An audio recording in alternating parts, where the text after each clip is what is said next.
Salut, comment ça va bien? Nouvelle semaine, premier jour de déconfinement. Pour moi, ça n'a pas changé grand-chose puisque, comme je vous l'avais dit dans le vlog précédent, je n'ai pas repris le travail puisque la librairie n'est toujours pas ouverte. On attend, incessamment sous peu, mais on attend. Et je suis pas sortie non plus, bizarrement, parce qu'il y avait pas mal de vent dehors et que voilà, enfin comme j'étais déjà pas mal sortie la semaine dernière avec toutes mes péripéties médicales, voilà, l'envie n'était pas non plus insurmontable, donc je suis restée chez moi et j'ai lu, puisque j'ai beaucoup avancé dans l'Anti-Magicien tome 1 de Sébastien de Castel, que j'ai quasiment terminé. Je crois qu'il me reste 60 pages, un truc comme ça, donc j'espère vraiment pouvoir le terminer pour vous donner mon avis très rapidement, parce que c'est une très bonne lecture. Franchement, je m'attendais pas à aimer autant, pour plein de raisons différentes, hein. Je vous en ai aussi déjà parlé dans le vlog précédent. Il y a beaucoup de références à la civilisation égyptienne, je trouve, beaucoup d'influences dans la façon dont les personnages évoluent, leurs noms, leur culture, etc. Donc voilà, même si ça reste de la fantaisie, hein. Pour l'instant, je suis pas retombée sur de nouveaux passages de maladies infectieuses, donc c'était plutôt pas mal, hein, parce que je commençais à avoir peur avec mes différentes lectures là ces derniers temps. Donc voilà, j'espère que je vais terminer ce bouquin aujourd'hui ou demain, et j'ai envie de jouer aux Sims, c'est horrible. Donc je serais pas surprise si jamais je joue aux Sims ce soir. Bon bah sinon, moi j'espère que votre déconfinement s'est bien passé, quelle que soit la situation dans laquelle vous étiez, si vous deviez reprendre le travail, si vous avez dû prendre les transports en commun, si vous faites du télétravail, vous avez vachement de la chance, parce que d'après les images que j'ai pu voir, c'était pas fifou, hein, les transports en commun aujourd'hui sur certaines lignes, donc voilà. De toute façon, je pense qu'on va être obligé de s'adapter, hein, au jour le jour, donc qui vivra verra, comme on dit.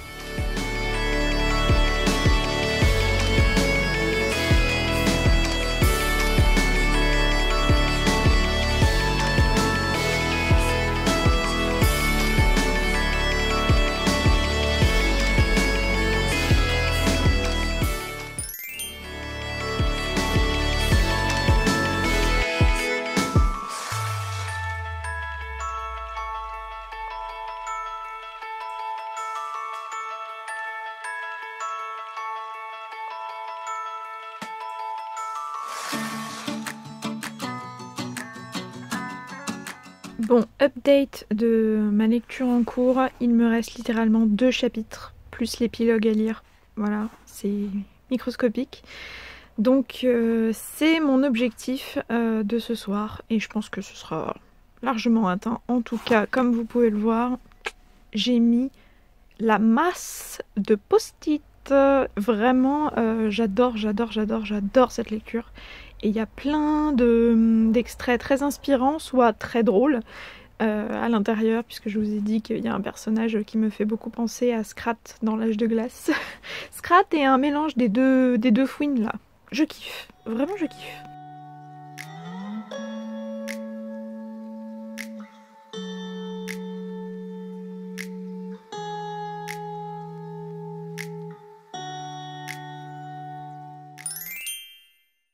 Hello, j'espère que vous allez bien.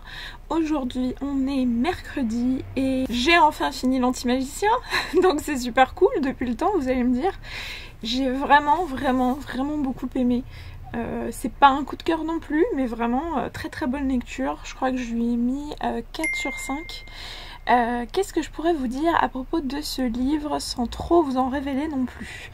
Donc c'était un livre, comme je vous disais, que je voyais souvent à la librairie puisqu'on le vend énormément. Mes collègues m'avaient dit qu'il fallait que je le lise parce qu'elles avaient beaucoup aimé et il me faisait envie depuis très longtemps. Donc du coup j'avais le tome 1 chez moi et c'était limite un de mes buts de ce confinement de lire ce livre. Entre autres parmi tous les autres que je voulais lire. J'ai beaucoup aimé l'ambiance un petit peu égyptienne, comme je vous disais auparavant, de ce livre, même si ça se passe dans un univers totalement imaginaire.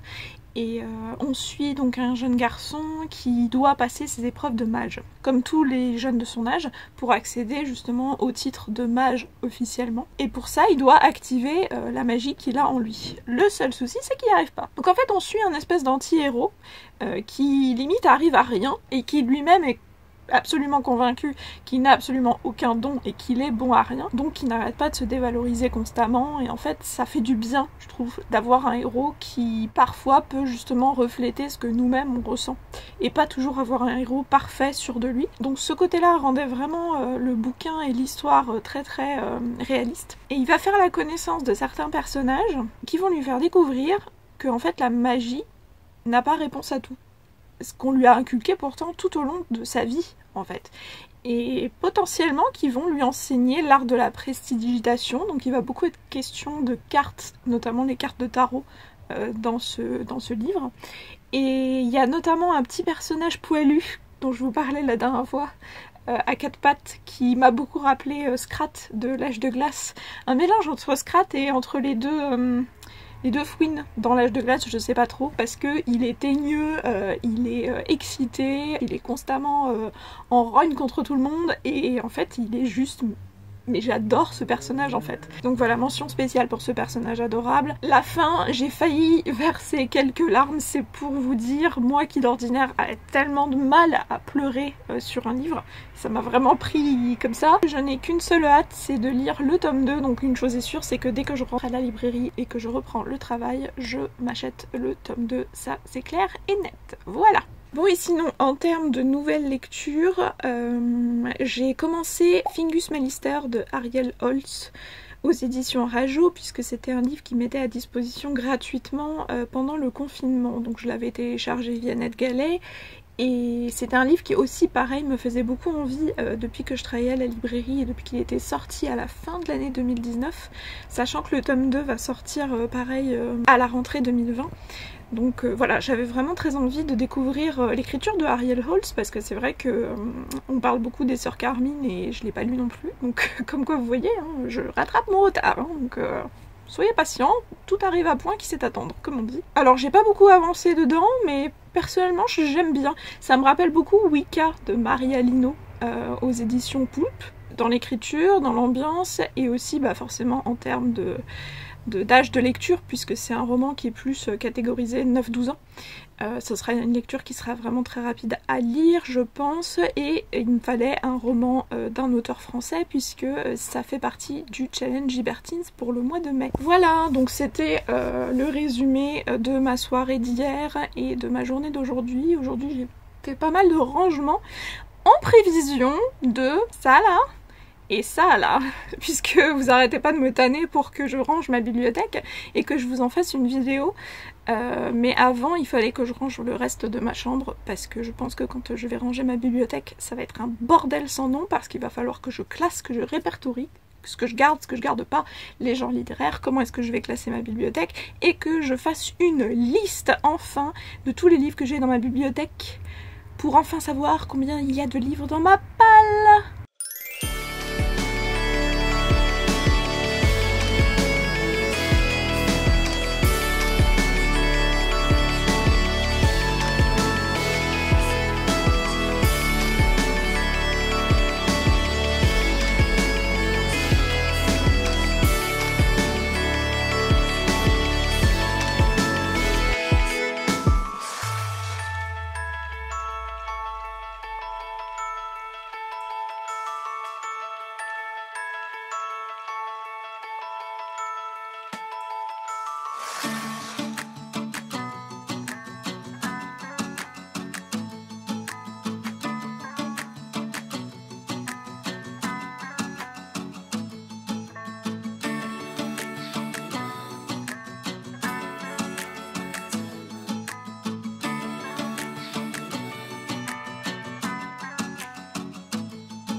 Bon, il semblerait qu'il y ait un colis, donc je vais aller descendre chercher ça. Je me demande bien ce que ça peut être.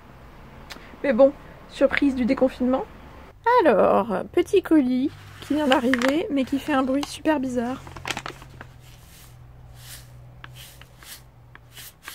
C'est très étrange. Je vais ouvrir ça tout de suite. Mais j'ai peur.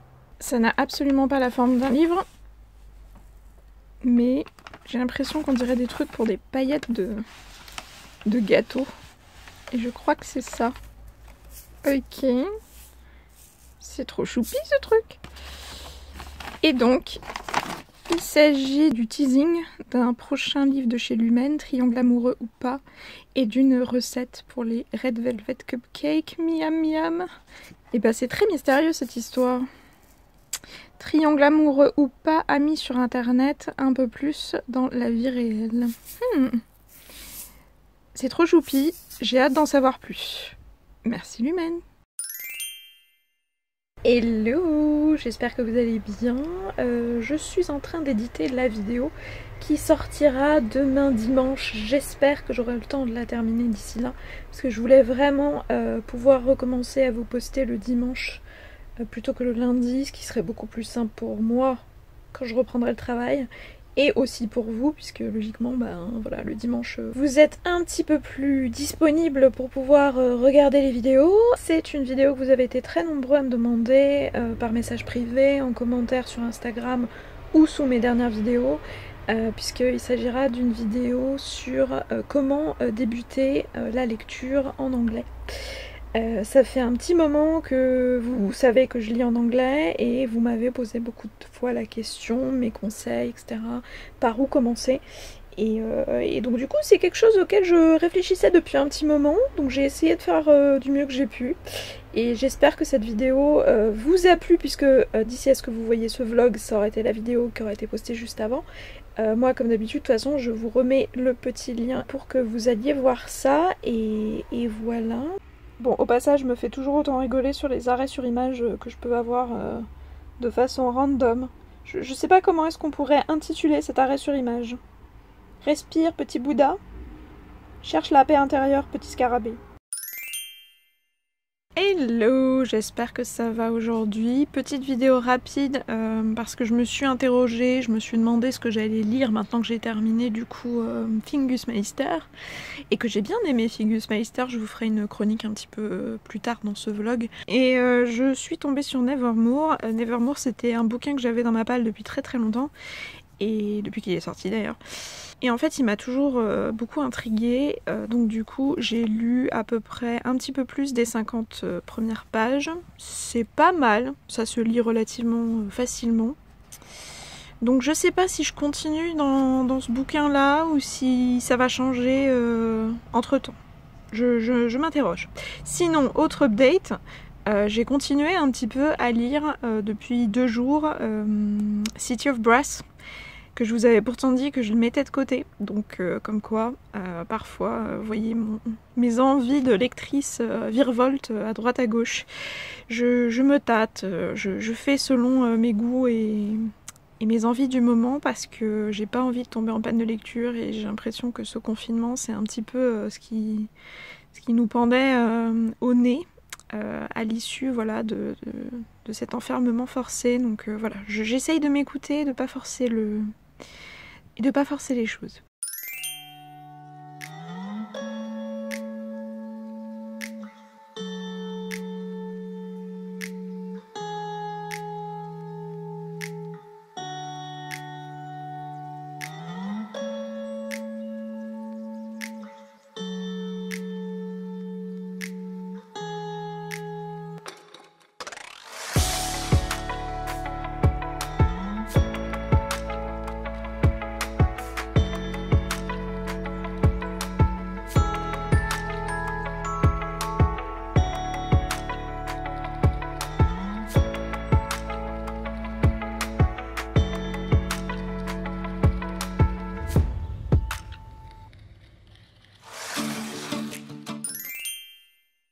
Bon, petit tour à la poste et pour recharger mon pass Navigo, parce que j'ai appris que je reprenais le travail demain, ce qui est cool, donc on y va.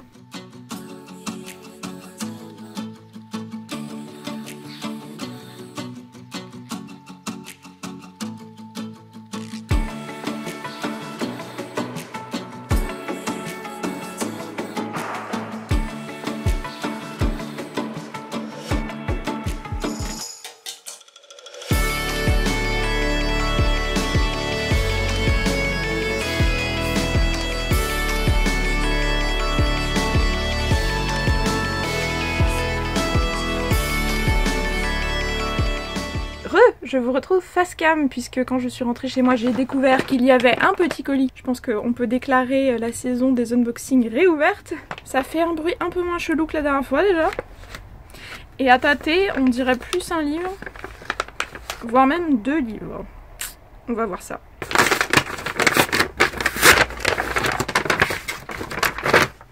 Oh, c'est des mangas. C'est des mangas. Mais alors de chez qui? Grande question. Ah, je crois que c'est Pika. C'est Pika, effectivement, c'est Pika avec un poisson rouge. Apparemment, c'est pour la sortie du manga Shibuya Hell. Poisson horrifique d'avril. Il n'est jamais trop tard. On est en mai, mais c'est pas grave. Je pense qu'on a clairement vu pire avec tout ce qui s'est passé ces derniers temps. Donc, il y a le tome 1 et le tome 2. Voilà, je ne sais pas du tout de quoi ça parle, donc je vais regarder ça tout de suite. Puisque on a les petits communiqués de presse qui vont avec. Alors, le tome 1, découvrez le survival le plus original de l'année mettant en scène le quartier de Shibuya attaqué par des poissons rouges géants et assoiffés de sang. En gros, c'est Walking Dead avec des poissons rouges quoi. Après les zombies, les plantes carnivores et les titans, les humains vont devoir faire face à une menace encore plus improbable, une invasion aquatique sans précédent. Ça m'a l'air complètement barré. Cette année, le 1er avril tombe le 3 juin. Voilà. Donc, date de sortie les amis, le 3 juin en librairie.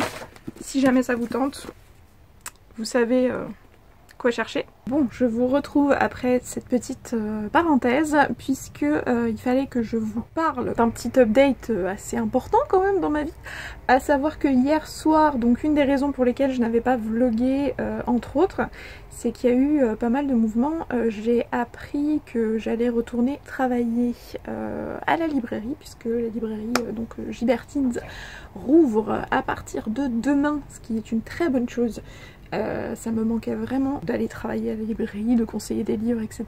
Donc ça c'est plutôt cool. Même si je suis quand même un petit peu stressée parce que forcément ça fait 2 mois qu'on n'est pas trop sortis. J'ai pas pris les transports en commun depuis, donc je vois pas trop comment est-ce que ça va se gérer tout ça. Mais c'est pas grave, on va faire avec, on va prendre toutes les précautions possibles et imaginables. J'espère que tout le monde respectera bien les consignes barrières à la librairie. Bref, parenthèse refermée, je devais vous faire un petit update lecture puisque j'ai terminé Fingus Magister avant-hier du coup. Et donc Fingus Magister, le tome 1 de Ariel Holz, c'est le premier livre de cet auteur que je lisais. On me disait beaucoup de bien des Sœurs Carmine, que je n'ai pas encore lu, mais pour le coup je vais peut-être tenter de le lire parce que j'ai vraiment beaucoup aimé ce qu'il fait.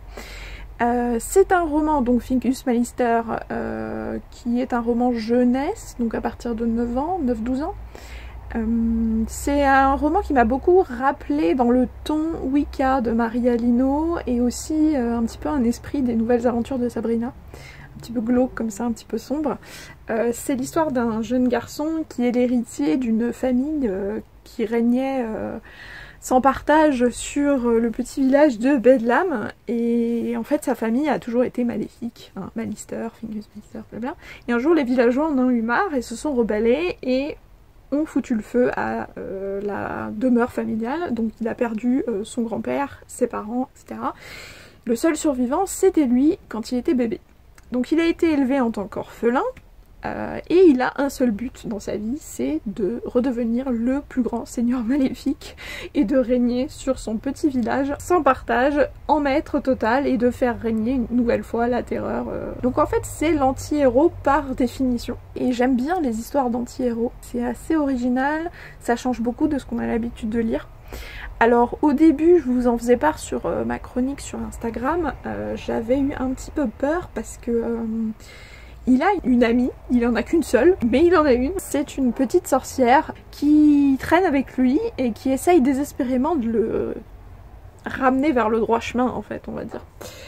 Et cette petite sorcière, elle est un petit peu enveloppée. Elle est ronde. Et à de nombreuses reprises, il lui balance plein de vannes en permanence, il est constamment en train de lui envoyer des pics. Et parmi ces pics, on va dire qu'il y a parfois des réflexions grossophobes. Donc au début, ça m'a un petit peu, je vais pas dire choquée, mais voilà, j'ai été interpellée, on va dire, au début par ces différentes réflexions. Et après, au fur et à mesure de ma lecture, je me suis rendu compte que effectivement on avait affaire à un anti-héros et que c'était pas l'auteur qui parlait, mais c'était vraiment une des façons qu'il avait trouvé de brosser le trait de personnalité de Fingus Meister en fait. Et on sent bien que bah forcément ça l'affecte, hein, la jeune fille, donc c'est pas des attaques gratuites comme ça, il y a vraiment eu un message derrière, comme quoi ces attaques ça peut vraiment faire du mal, et que c'est pas acceptable, et à un moment elle lui dit clairement. Et ce personnage de Polly je le trouve super intéressant parce que justement elle essaye de le tirer vers le droit chemin, elle perd jamais espoir en fait. Et on sent que derrière le personnage de Fingus Meister, il est pas complètement mauvais. Il a parfois ces espèces de petits cas de conscience.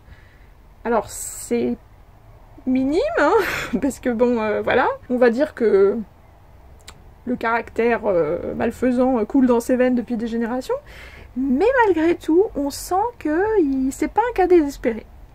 Elle pourrait peut-être arriver à quelque chose si elle perdure à ses côtés, la petite Polly. Voilà, donc j'ai vraiment beaucoup aimé le développement des personnages tout au long de l'histoire, et puis c'est très drôle et c'est très divertissant comme lecture.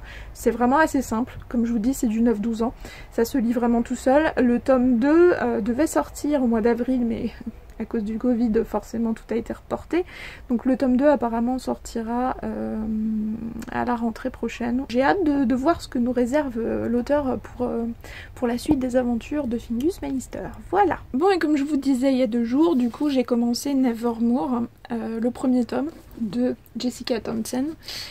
J'aime vraiment beaucoup pour le moment, c'est vrai que c'est très très original. Alors ne me demandez pas pourquoi, au début ça m'a fait penser à Hunger Games.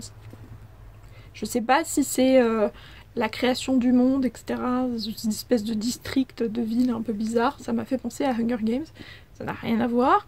Mais j'aime vraiment beaucoup. C'est vrai que ça se lit tout seul. Alors ça aussi, hein, c'est du jeunesse. Hein. C'est à peu près à partir de 10 ans, on va dire. J'en suis au chapitre 6. J'ai lu une centaine de pages parce que j'ai pas passé trop de temps à lire hier non plus.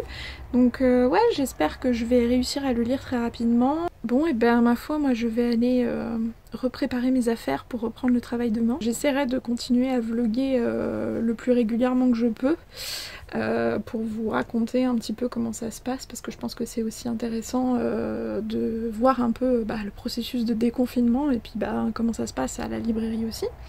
Donc ouais, je sais pas pourquoi j'ai l'impression qu'on n'est pas à l'abri d'avoir des anecdotes de haut niveau. Je sais pas pourquoi, parce que ne serait-ce que je suis sortie tout à l'heure, malgré le déconfinement, ça faisait 1 semaine que j'étais pas sortie. Le quart d'heure que j'ai passé dehors, je pense que j'en ai déjà vu des vertes et des pas mûres, donc je pense honnêtement qu'il y a moyen de bien rigoler.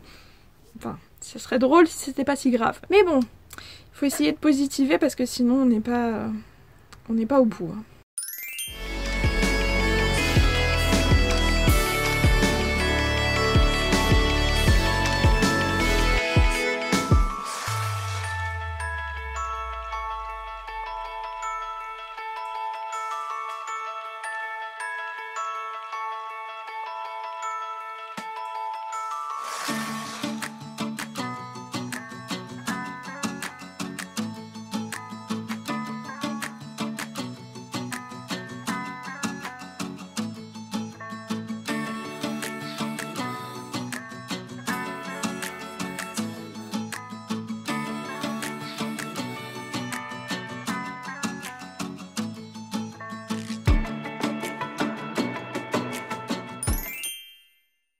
Coucou tout le monde, j'espère que vous allez bien. Je vous retrouve donc aujourd'hui parce que hier soir quand je suis rentrée j'étais vraiment trop claquée et voilà, plus possible. Mentalement et physiquement j'étais complètement HS de cette première journée de reprise du travail à la librairie. Donc on fait un petit débrief aujourd'hui. Pour faire court, ça s'est bien passé. Ça s'est mieux passé que ce que j'anticipais. Alors donc au final les horaires qu'on fait c'est 11h-19h. Le matin, j'ai pris le métro. Vous avez probablement vu dans les clips que je vous ai tourné, il y avait quasiment personne dans le métro, en tout cas à l'heure à laquelle je l'ai pris. Il y avait des agents de la RATP qui vérifiaient que les gens avaient bien leur masque. Voilà, donc globalement ça s'est bien passé. Par contre le soir j'ai repris le bus pour rentrer parce que comme on finissait à 19 h, j'avais peur que du coup ce soit un petit peu plus tendu en termes d'horaire de sortie. Il y avait une dizaine de personnes dans le bus on va dire. Mais globalement voilà, on n'était pas tassés les uns sur les autres, l'espacement entre les gens était suffisamment respecté. En ce qui concerne le boulot cette fois-ci, donc j'étais vraiment très heureuse de retrouver mes collègues. Bien évidemment on a eu toute une séance de formation aux gestes barrières, aux consignes de sécurité. Donc en fait à la librairie où je travaille, les mesures de sécurité c'est port du masque obligatoire pour les clients et pour le personnel. Donc pour entrer dans la librairie vous devez porter un masque. Les agents de sécurité vous désinfectent les mains avec du gel hydroalcoolique en rentrant dans la librairie. Ça aussi c'est obligatoire et après on demande aux gens de respecter des distances de sécurité entre eux et avec aussi les libraires de 1 mètre. Voilà. Nous, comme je l'ai dit, on a des masques aussi et après effectivement vous avez du marquage au sol avec des sens de circulation dans les rayons. Donc globalement j'ai été très surprise et agréablement surprise de voir que les gens jouaient le jeu. J'ai quasiment vu personne sans masque. J'ai même été très surprise de voir les enfants aussi avec des masques. Parce que c'est vrai qu'on dit souvent que les enfants sont un peu exemptés de porter des masques, etc. Il y avait quasiment tous les enfants que j'ai vus porter des masques. Bon après les gens n'étaient pas trop récalcitrants. Les rares qui avaient tendance à retirer parfois leur masque ou à être un petit peu trop proches de nous, il suffisait juste qu'on leur dise et puis ils comprenaient tout à fait. En fait je pense qu'ils ont juste pas pris le pli encore avec le déconfinement, mais que ça va être des gestes automatiques.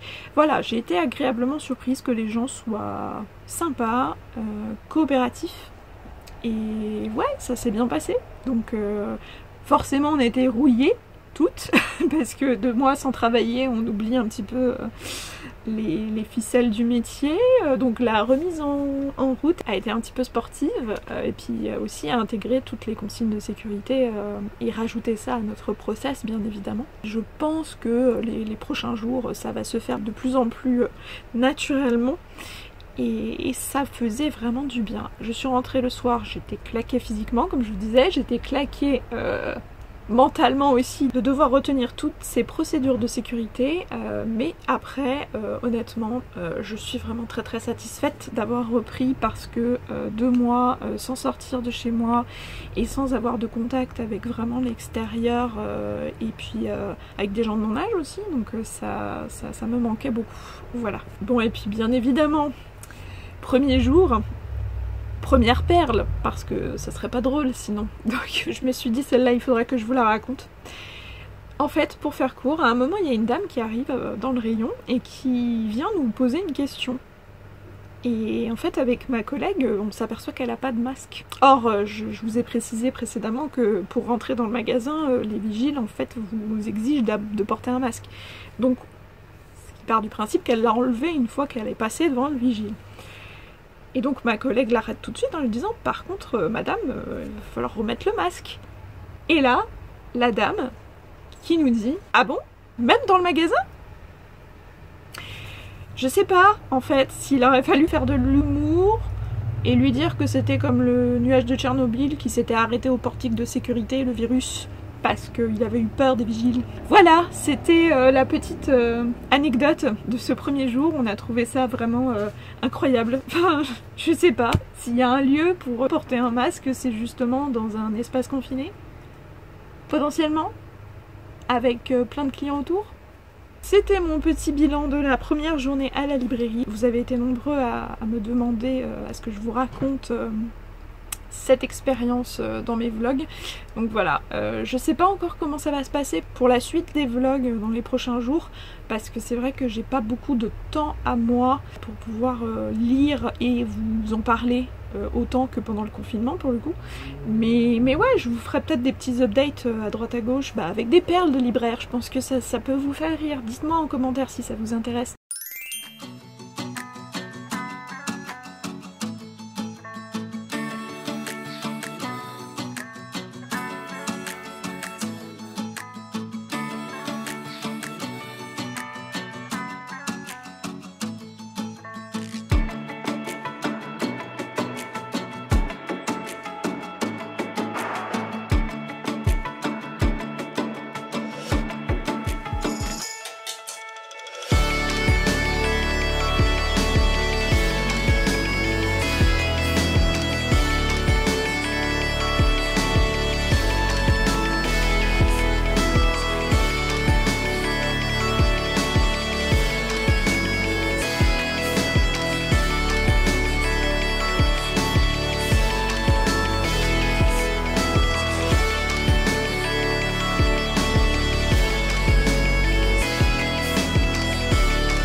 Hello, je viens juste de rentrer du boulot, je suis KO, mais je débrieferai ça avec vous demain parce que clairement il faut que ça repose dans ma tête là. Mais pour l'heure j'ai trouvé un colis dans ma boîte aux lettres en rentrant, donc on va ouvrir ça tout de suite. Alors il s'agit donc d'un livre, hein. Là pour le coup il n'y a plus trop de suspense comme la dernière fois, mais quoi? Ah, oh, je suis trop contente! Ah, trop cool! Trop cool.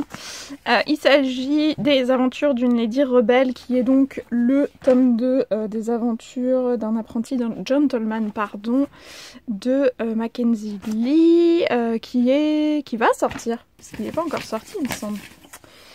Qui va sortir le 28 mai. C'est donc trop cool, comme ça je pourrais marathonner les 2 tomes. En plus c'est du roman historique. Donc, et je trouve l'objet livre vraiment très joli. Voilà, avec cette fois-ci un dos qui est mauve. Là vous le voyez peut-être rose, mais en vrai il est mauve. Donc voilà, sachant que le premier tome était vert. Bref, il fait combien de pages notre coco là? Il fait un peu moins de 440 pages on va dire. Donc voilà, merci beaucoup aux éditions Pocket Jeunesse pour cette belle petite surprise qui fait du bien à la fin d'une journée fatigante.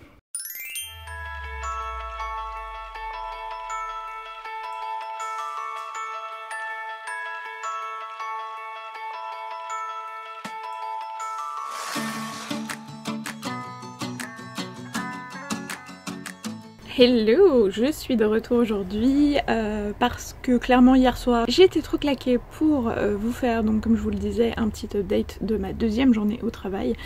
Depuis ce déconfinement, ce fut une journée très chargée en activités parce que clairement c'était pas le boulot qui nous manquait. Les gens sont revenus en masse à la librairie et donc ça faisait du bien aussi de voir que voilà, ils avaient repris le pli, qu'ils nous avaient pas oubliés, qu'ils étaient toujours là. Après effectivement ça a peut-être été un petit peu plus complexe pour faire respecter certaines consignes de sécurité par rapport au premier jour. On a constaté un petit relâchement en termes de port du masque, de distanciation sociale, mais bon, dans l'ensemble, en tout cas moi, à mon rayon, c'était pas trop problématique et les gens prenaient plutôt bien qu'on leur rappelle leur devoir sanitaire, si je devais dire ça comme ça. Voilà, sinon après, voilà, comme je vous dis, beaucoup de travail pour rattraper ces 2 mois de retard. Donc j'ai la chance de pouvoir avoir un week-end de 3 jours juste après cette reprise, puisqu'on essaye de se partager chacune le travail dans notre équipe. Ça rend la reprise un petit peu moins rude. Et c'est pas plus mal non plus parce que du coup moi ça me permet aussi de réussir à rééquilibrer un peu ma vie au travail et tout en continuant à tenir mon blog, YouTube et Instagram pour voilà, continuer à vous uploader plein de petites choses et ne pas vous relaisser tomber comme auparavant puisque je suis bien décidée et déterminée à être revenue pour de bon cette fois-ci. Donc voilà, ça me permet de retrouver un certain équilibre en douceur et donc c'est plutôt pas mal. Voilà. Aujourd'hui j'ai pas vraiment lu parce que j'ai vraiment eu le contre-coup en fait de cette reprise. J'étais claquée, j'ai essayé de somnoler un petit peu en début d'après-midi, j'ai déjà édité la moitié du vlog que vous êtes en train de regarder. Donc sinon je pense que je continuerai dans Nevermore, que pour l'instant j'aime beaucoup, même si j'ai pas vraiment avancé des masses dans ma lecture. Voilà, j'espère que ce vlog du coup vous aura plu. Si c'est le cas, n'oubliez pas le petit pouce levé, c'est vraiment super important parce que ça aide cette vidéo à remonter dans l'algorithme YouTube. Si vous me suivez pas aussi sur Instagram, parce que pour le coup je vous poste quotidiennement dessus et c'est aussi une façon de discuter plus régulièrement avec vous et de vous tenir au courant un petit peu des différentes péripéties. Donc suivez-moi par là-bas aussi.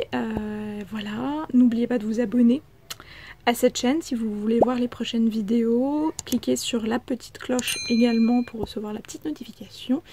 Et voilà, moi j'espère que vous allez bien. Dites-moi en commentaire ce que vous êtes en train de lire. Dites-moi si vous avez déjà lu le préquel de Hunger Games parce que je ne l'ai pas lu encore. Autant au début, j'étais pas non plus super excitée, mais là maintenant, je sais pas. Je crois que je suis rattrapée par la hype en fait et Et ça me donne envie, même si, je vais pas vous mentir, le fait qu'il fasse plus de 600 pages me fait un petit peu peur. Mais globalement, de ce que j'ai pu voir, les avis sont relativement bons pour le moment. Donc voilà, ça me rassure un petit peu.